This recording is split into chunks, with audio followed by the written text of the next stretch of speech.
Welcome back to Return Trajectory, Episode 13, Return to Kerbin. Pretty much all of our Kerbinauts have returned safe and sound to Kerbin, save for 3 more that are still up on the watchtower. So, what is this thing?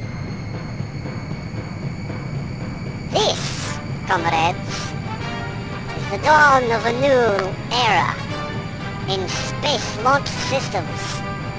This is what I have called the Kerbal 6. It runs on a combination of jet power and rocket power. By jets, well, jet engines are much more efficient in the atmosphere. This is going into space. But it doesn't... Wait, it's got rockets and engines?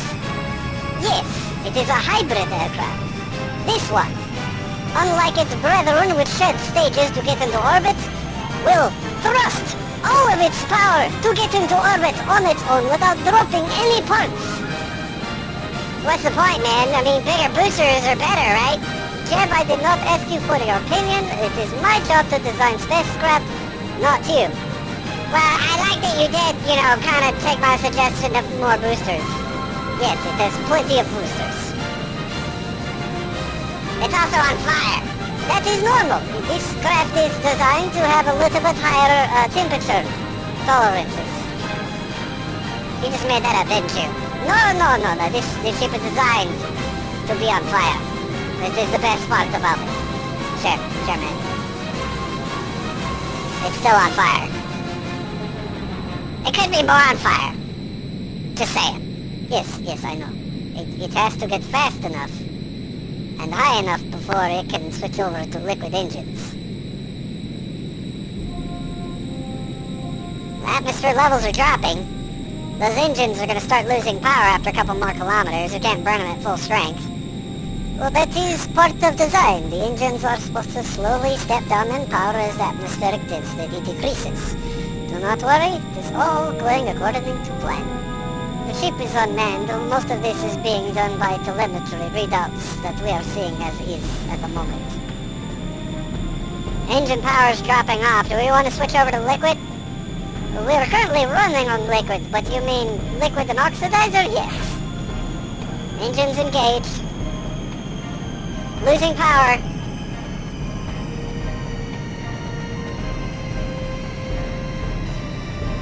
Alright, cut engines. Engines offline, standing by. Begin switchover procedure to vacuum engines now. Bringing apoapsis up to 75 kilometers. Telemetry is steady, everything's green. Disengaging engines. We're on coasting section. Coasting's looking good, solar panels are deployed.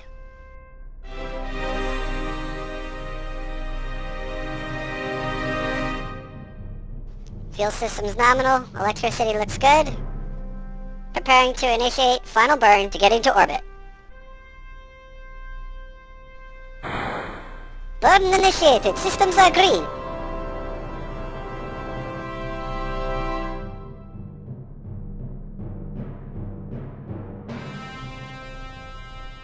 Three, 2, 1. Final burn initiated.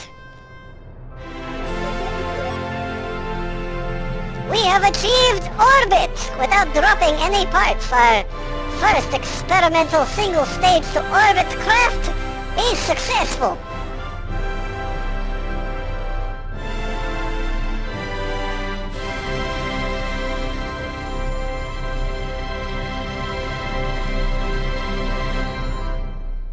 Now we just gotta dock the thing. Yes. So normally by now the lore stage should have been disengaged. Why haven't we disengaged it yet? Still has fuel. Well, the whole thing's designed to go up, get in orbit, eject that part, and then come back down, right? Normally yes, but I'm not sure if everything will work correctly. So why haven't you disengaged the stage yet? It's a test flight. / actual flight. We're just not telling the guys on the station it's a test flight. We heard that. No. Just ignore that. That's nothing to worry about. You see that ship outside? It's gonna bring you home. Comrade, let's go ahead and eject that service module. Just, you know, see if it works. If it doesn't, we'll send up another one. These are very expensive. I don't want something to go wrong. Just do it. Activate the docking camera, realign it, and eject it. Okay? But do it. I don't care. Do it. Alright, fine. Engines prime, disengaging. Clean separation. Coming in for docking. Alignment's looking good.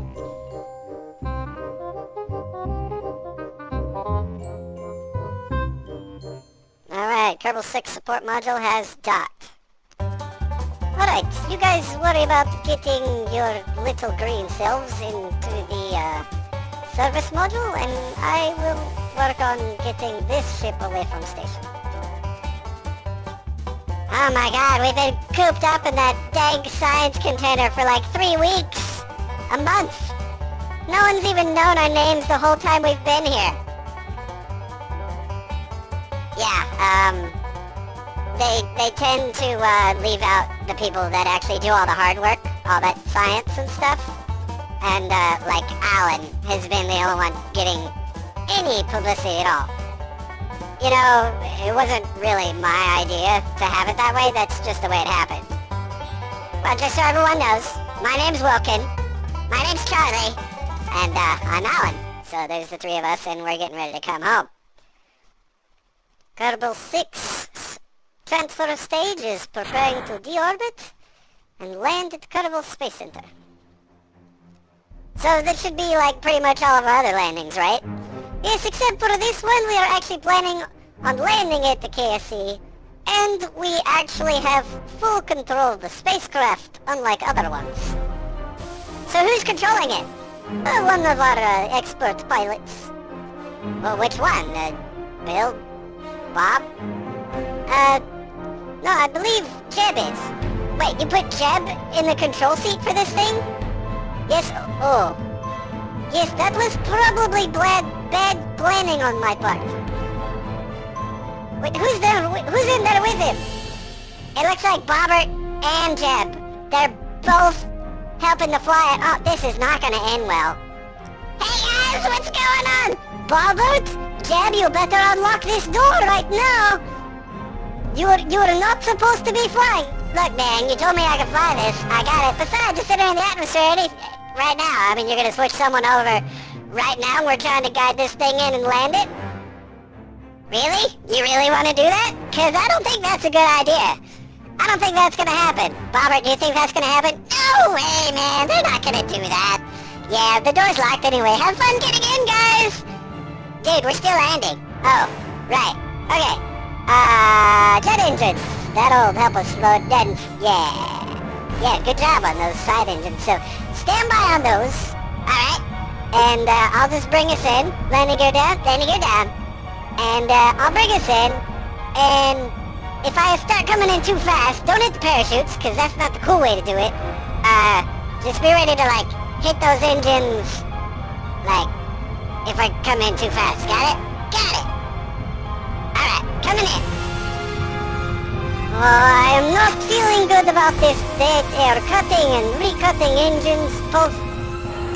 I do not know how I feel about this. We got this, man. Keep pulsing it. Keep pulsing it.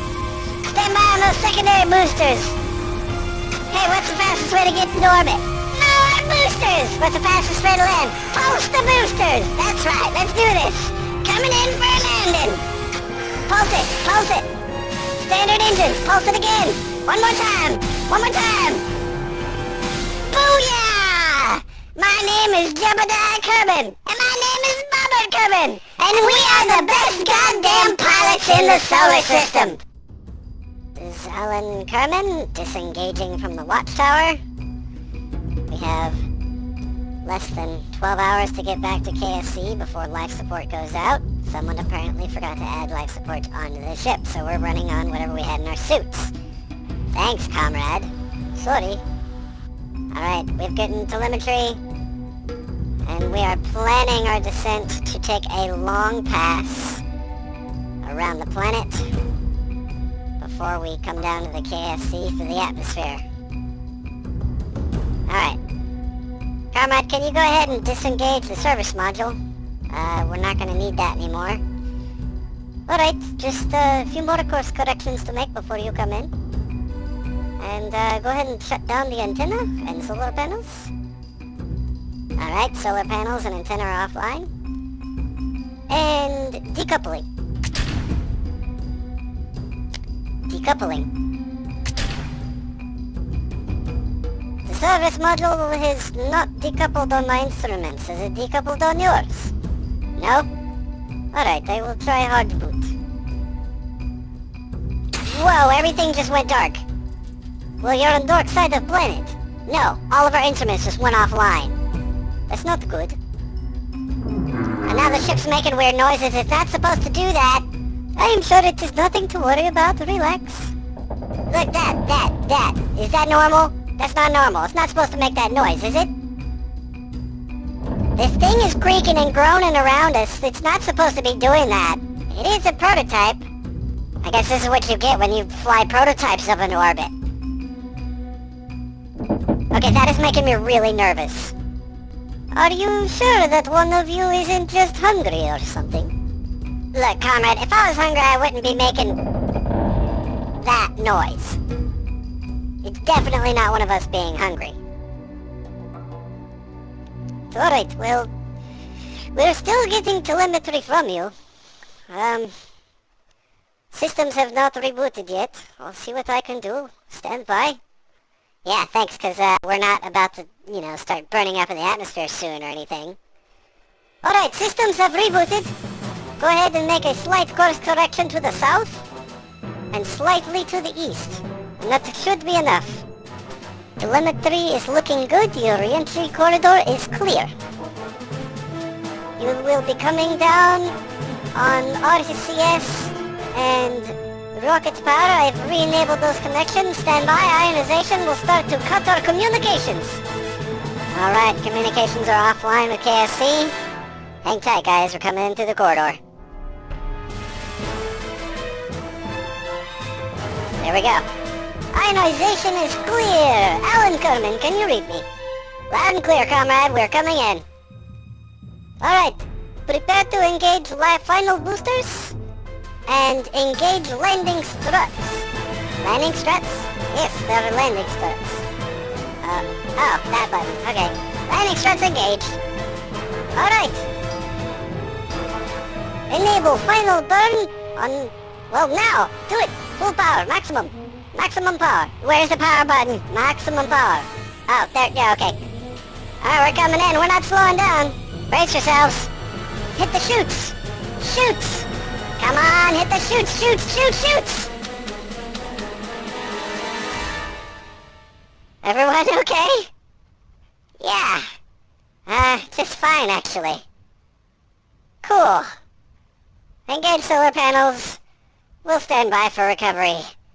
And we'll just sit around here till they're ready to pick us up. Alright, we'll have recovery teams out toward you guys in a few minutes. Just relax for a bit and we'll get to you. Can finally relax. Back up at the watchtower that is still in orbit. The remote command module has come online to begin the deorbital process. This is the last thing in orbit that needs to be brought down.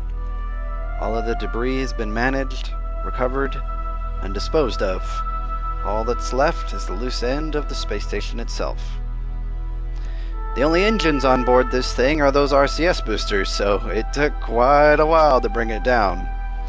Another thing is I wanted to bring it down relatively close to the KSC. Now, as par with Season 1, which was 13 episodes, this season is also 13 episodes, so this is the season finale. Unfortunately, due to testing that I have done after all these recordings, I will not be able to continue this series. I was having issues with mostly the stuff from Interstellar and the warp drive not working. The fusion reactors, antimatter reactors, standard, just nuclear, well, basically all the power systems, radiators, all that stuff was just freaking out. Wasn't working. I wasn't getting any power from Rapier engines, which was what the original design was on the Kerbal 6, which actually just landed and brought our last 3 Kerbinauts home. So it's just a myriad of errors, not to mention that crashes have become more and more frequent. Even though I have literally no ships in orbit and no debris in orbit. The only thing that's anywhere is flags on the moon and Minmus. That's the only thing that's anywhere. So I wasn't able to track down what was going on with my game, and I am literally just gonna wait till 1.0 comes out, wait until the mods I want update, start doing mod testing with those mods, and then look at starting a new series. I'm not sure what I want to do yet. Suggestions are totally welcome. I'm not sure if I want to do another science exploration mission or go with funding again. Funding to me seems kind of a drag, honestly. I want to have a series where, as you've noticed since probably episode 8 or 9 of season 10, or season 1, episode 8, 9, and 10 of season 1, that I tried to have at least one objective completed per episode and have at least some content going on. And my station is now orbiting out of, or spinning out of control, out of orbit through the atmosphere and just spinning around at the moment. I don't even know if this thing's gonna burn up. Oh, there goes my radiators. All 4 of them. Yeah, there they go. So anyway, the series will continue, but it will start from scratch, unfortunately. Like I said, suggestions are welcome. I want to know what you'd like to see. If you would like to see revisions of crafts that I've had in this series, like the Kiefer, or maybe the Kerbal 6 for reusable crew crafts, or maybe a new version of the Watchtower, or a better launch system than what I used for the Morgas. Using those NASA parts was awesome. Made a huge difference. Let's see, what else? Oh, my ship's still deorbiting. Yep, there goes my solar panels. And that's it? Nothing else is gonna blow up? Well, okay then, it'll just flop around like a giant, wet, flaming metal noodle of doom. Okay. Oh yeah, that fuel tank and that RCS tank on the bottom were still full, so that's probably why it came in ass backwards. Hey, there's KSC, it's gonna land in the water. I'm actually quite surprised. All of that survived re-entry. We only lost 6 parts, 2 solar panels, and 4 radiators. Interesting. I probably could have put parachutes on this thing and it would have dropped down just fine. Oh well. Anyway, long story short, this is the end of Return Trajectory Season 2. Hope to see you guys in my next season. I don't know what it's called yet, but we'll see you guys then. Thanks for watching this episode of Return Trajectory. My name is Minnie. Also that tiny dude, but I'm going by Minnie now. So if you guys did like the episode of the series or want to check out some of my other stuff, feel free to check out my channel. I've got other stuff on there. This is Minnie, signing out.